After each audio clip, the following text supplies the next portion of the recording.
I'd like to welcome Brody Hahn to episode 105 of The Will Ford Show. Brody was a 3-year starter at quarterback for Muskingum University and recently announced on Instagram his decision to transfer to Ohio Northern for his senior year, and he joins the show now to talk about the next step in his educational and football career. Brody, thank you so much for being a guest on the show. How are you doing today? Good. How are you? Not too bad, man. Doing pretty good. How's quarantine been treating you since the COVID-19 pandemic forced Muskingum to close for the semester? It's been weird, finishing my junior year online, but getting used to it now and kind of getting into a groove. Yeah, it's certainly very different. The first couple weeks, I think it was kind of difficult to kind of get used to, but now that it's all done, it's certainly nice. It's certainly a relief for sure. How did exams go for you? Pretty well. I feel like most professors were kind of lenient on how they graded their classes after we went to the remote learning and made it a lot easier for them. So you had the opportunity to cap off quite possibly the greatest career a Muskingum quarterback has put together and cement your legacy as the greatest Muskingum quarterback of all time. But why did you want to leave Muskingum, and what factors ultimately led to your decision to continue your football career elsewhere? Yeah, I had a fun time. I had a great time every game at Muskingum.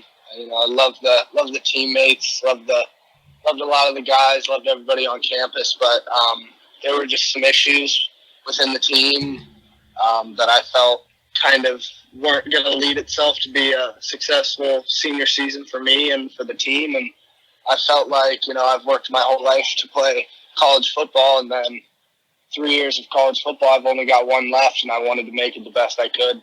When you decided it wasn't in your best interest to return, what was that process like, trying to figure out where you wanted to continue? Did you have to consider schools that lined up with the degree you were pursuing, and what teams maybe had a starting job potentially open at quarterback? What was that whole process like in trying to figure out where you wanted to go next? Yeah, one of the biggest things was, finding a place where my credits would transfer fairly easily, and, I would be able to stay in the same degree that I wanted, get my business degree, and also it was definitely, looking at a place that still had a good football program, had a winning culture, and was able to compete this year, that, I have a chance to come in and start if I come in and beat out the guys that are returning. Now, have you had much contact with the people at ONU, the coaching staff, and Coach Dean Paul, and some of your new teammates that are down there? Yeah, I've talked to Coach Paul. Actually, the receivers coach, Coach Cruzen, is a former Muskingum coach, so he was here for my freshman season at Muskingum, mm-hmm. And so me and him have a really good relationship, and he was kind of what drew me to Ohio Northern, and I've talked to some of the guys there, and they seem really excited, and everybody seems to think that we've got a really good shot of winning the league next year.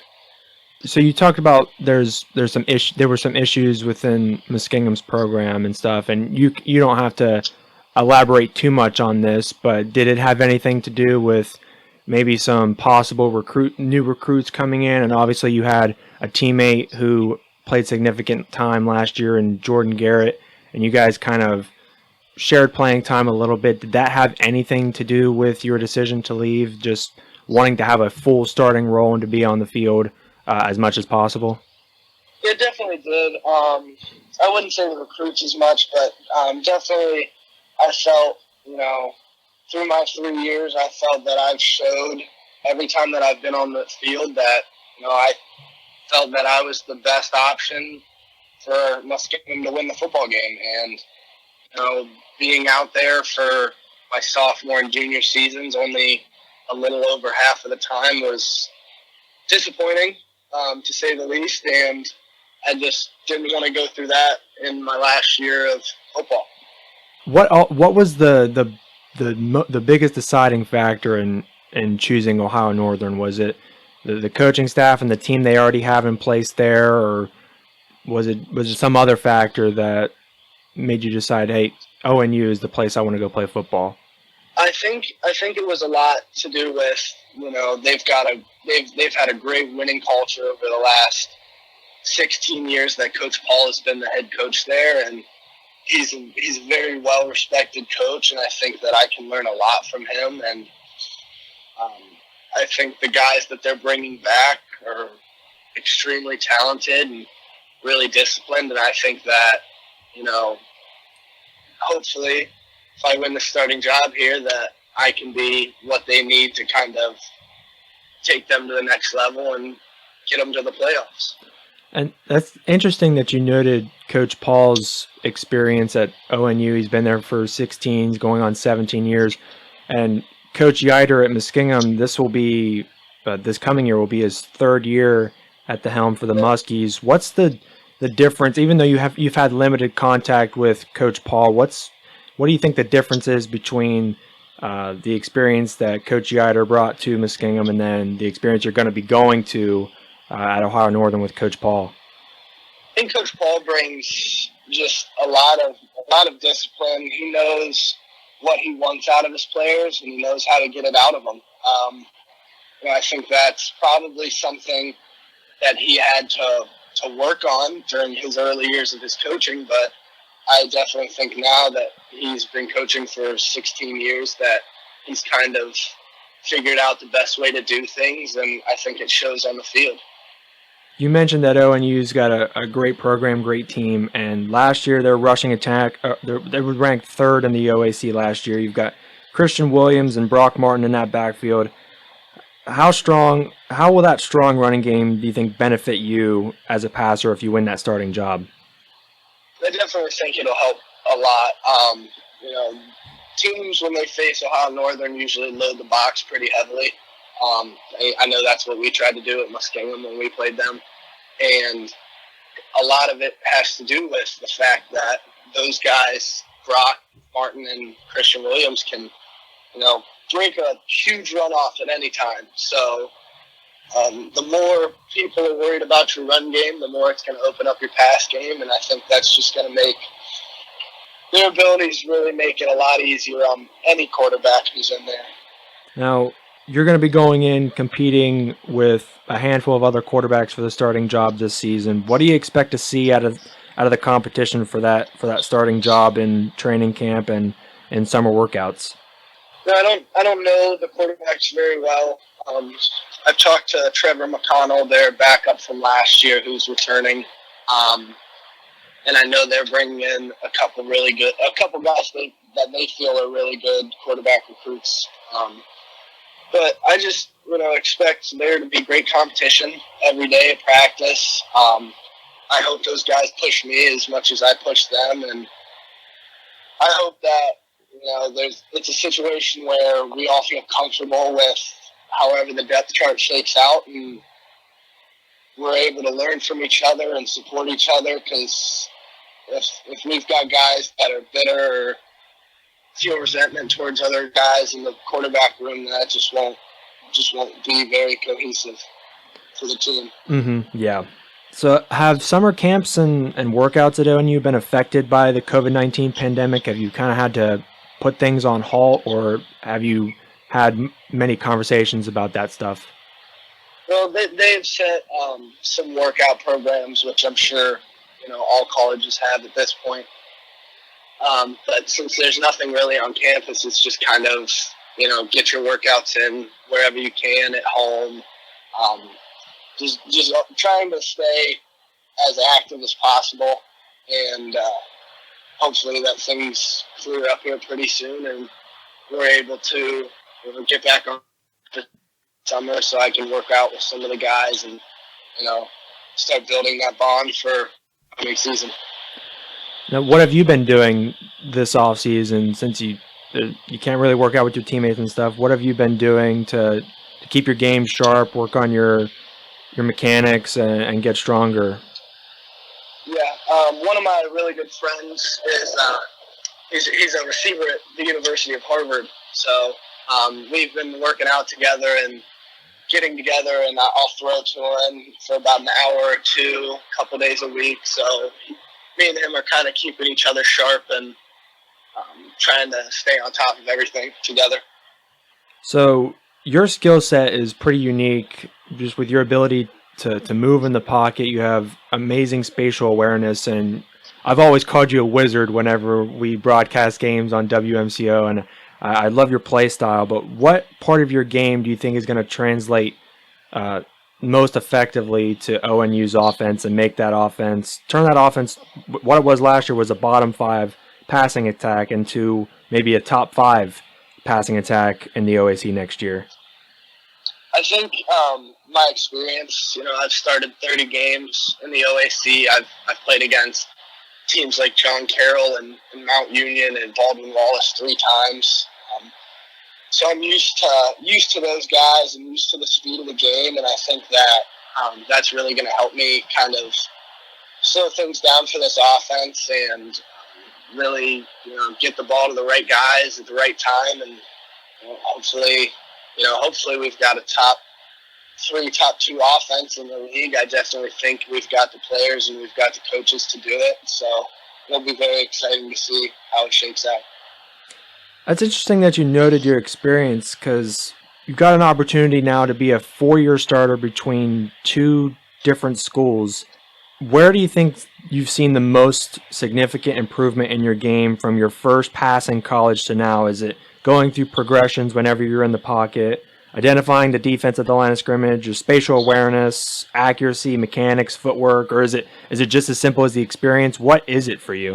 I think my footwork's improved a lot from my freshman year to now. I work out with a quarterbacks coach over the summer.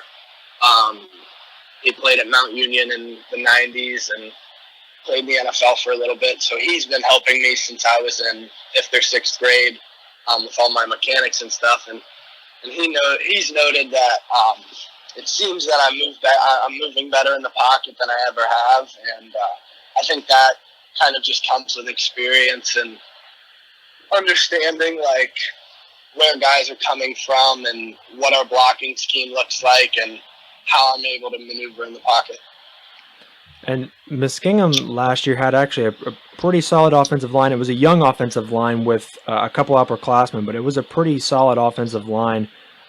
What do you expect to see out of the offensive line at Ohio Northern?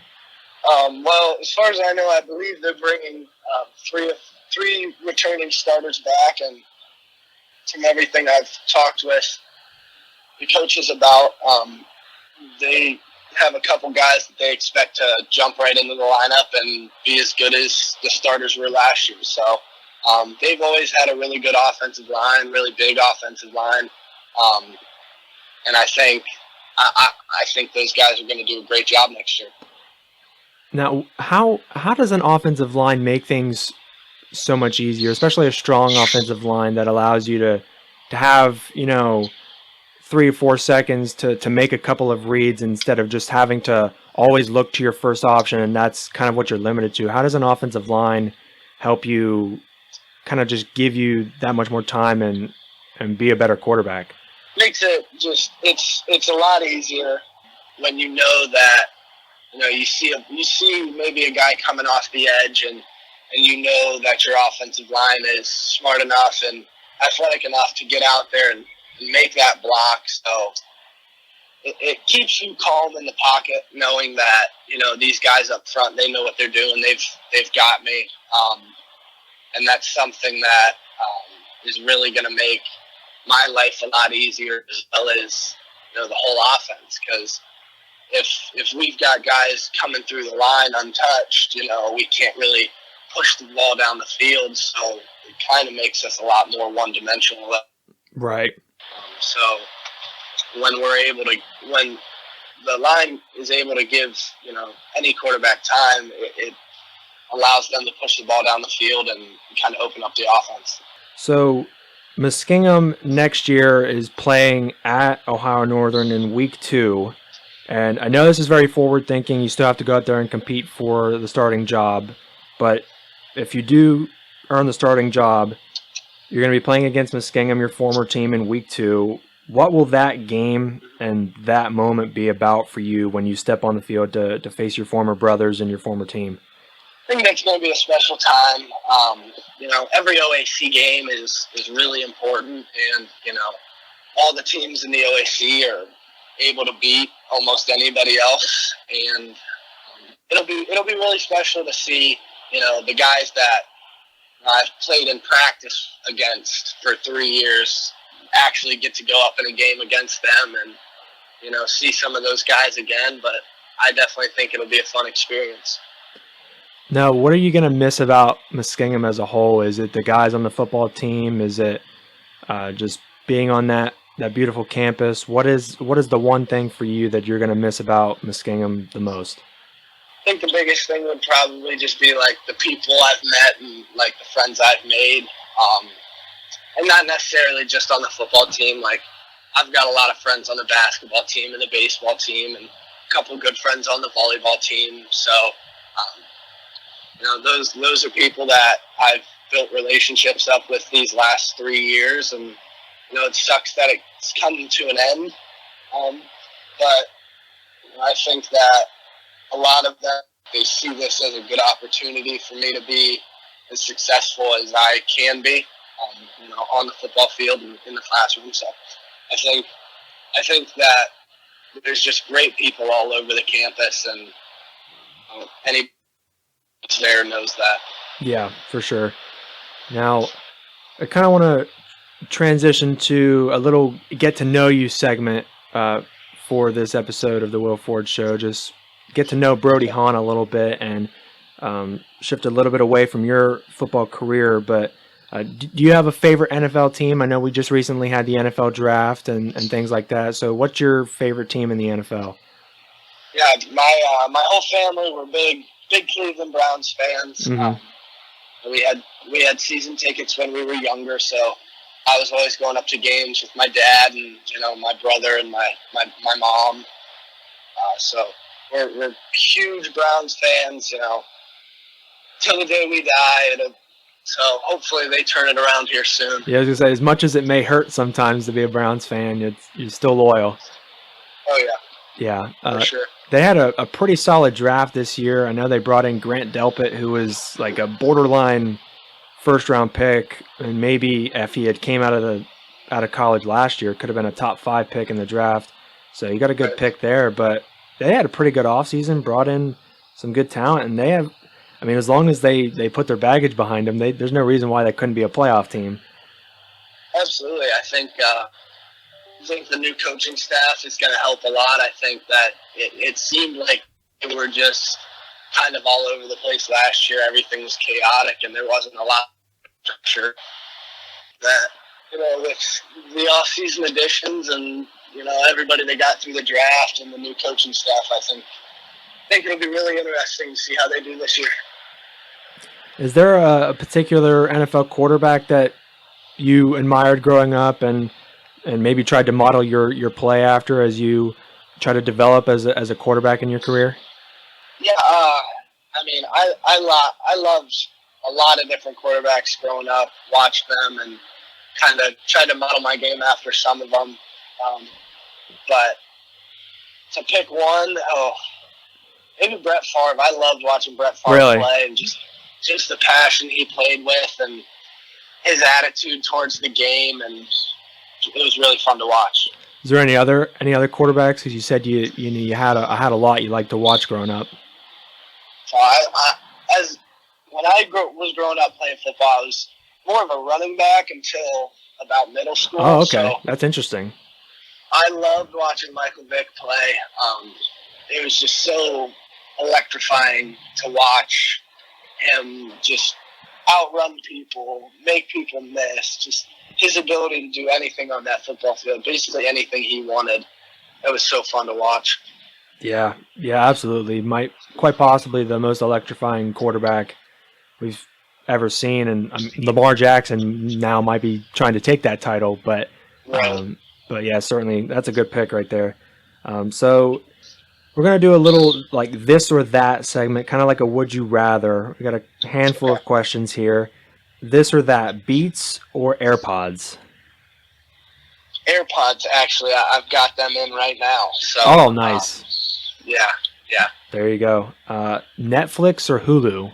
Hulu. I love Hulu. Is it? I think it's the best. Is it because you can watch shows after they've been aired on TV, like the very next day? I know that's one of the main differences I've heard, but why Hulu? I'm more of a TV show kind of, like, I would rather sit down and watch, a couple episodes of a TV show than watch a movie. Yeah. And I think they've got a better selection of TV shows, where Netflix, I think, has the upper hand on the movies selection. Mm-hmm. Yeah. Vacation spot, beach or mountains? Mountains, for sure. I am not a big fan of the beach. I make a big deal about it every time that we've been to the beach as a family. But we went down to Smoky Mountains one year, and that was definitely my favorite vacation I've ever had. Which is your preference, Coke products or Pepsi products? I don't think I've had any pop since like 7th grade. Really? Yeah, I don't like the. To me, it's not like the taste or anything, or that it's the nutrition. I just can't stand the carbonation. Like, the carbonation just messes my stomach up. That is so funny you say that, because growing up I was like the exact same way. It wasn't the taste or anything like that. I just couldn't handle the carbonation, really. And as I've gotten older, I can drink a Mountain Dew here and there, or a Sprite or anything, but I really don't drink much pop either, man. That's crazy. So if there was another sport you would play besides football, what sport would you play? Well, growing up, I played basketball and baseball, and through high school, I played those two as well, and I ran track in middle school. So I would probably have to say baseball, but I think the sport that would be most interesting to play would be hockey. Oh, yeah, for sure. So exciting, so much fun, it's fast paced, but I can't skate. I skate, so that'll be the big learning curve. Yeah, for sure. But it's similar to football, though. You still get to hit people, so. Oh yeah. There you go. And now, unfortunately, we never had you on the Muskie Sports Blast last year during football season, but this is the one question that I always ask every guest that came on the show. And it's the island question. I'm not sure if you've heard it or not, but if you were stranded on a deserted island and you could only have 3 items with you on the island, what 3 items would you have? Oh, this one's a thinker for sure. Yeah. It can be survival items. It can be comfort, whatever you want it to be. Yeah. Well, okay. So first, I think I would need some sort of knife to stay alive, kind of, help me survive there. That's tough. I would probably say, I'd say my phone, even though, it might not get any reception, but yeah, make it work. You got the games on your phone at least. Yeah, I will say I feel like I'm always on my phone. And then probably, that's tough. Probably some sort of football or basketball or something to keep me busy, when I get really bored, kind of just play around with, mess around with. Maybe a soccer ball, actually. Probably a soccer ball. Just to kick something around and chase after it? Yeah, keep me busy, kind of get my mind off of things. There you go. Now, last question that I have for you is, what's the one thing you're most looking forward to in this opportunity to go to Ohio Northern next year? I know there's a chance it could be, that's still the online learning and stuff. We don't know how this COVID-19 pandemic is going to shake out, but in a perfect world, you show up on Ohio Northern's campus next year. What's the one thing you're most looking forward to? I think just going into every game and knowing that, we've got the players to beat any team that shows up on the field across from us. That wasn't always the case at Muskingum. There were some teams that you could always just tell that were more talented teams like Mount Union and John Carroll, Mm-hmm. but I think that the talent that Ohio Northern has, that if we play well and things go our way, I think that we can beat any team that comes across the field from us. It's certainly going to be different seeing you in another uniform next year, but I just want to wish you best of luck in your senior year at ONU, and I appreciate you coming on the show, man. And it was a lot of fun, and I really appreciate you being willing to be on my show and talk about the next step in your career at quarterback and your football career. Yeah, of course. It's awesome. Be safe and take care, and I look forward to seeing you on the field next year. Thank you. A big thank you to Brody Hahn for being a guest on the Will Ford Show. A lot of fun, great dude, great person, and I wish him the best of luck in the next chapter, the final chapter of his football career at Ohio Northern University. Brody holds numerous records as a quarterback for Muskingum: total offense in one game, total offense in a season, passing yards in one season. He's first all-time in career total offense with 6,376 yards, tied first all-time with 30 passing touchdowns in a career, and is second all-time at Muskingum in career passing yards. He's one of the greatest athletes in the history of Muskingum athletics, and he'll conclude the final chapter of his football career as an Ohio Northern Polar Bear. Thanks for listening. Follow the show on social media, Twitter,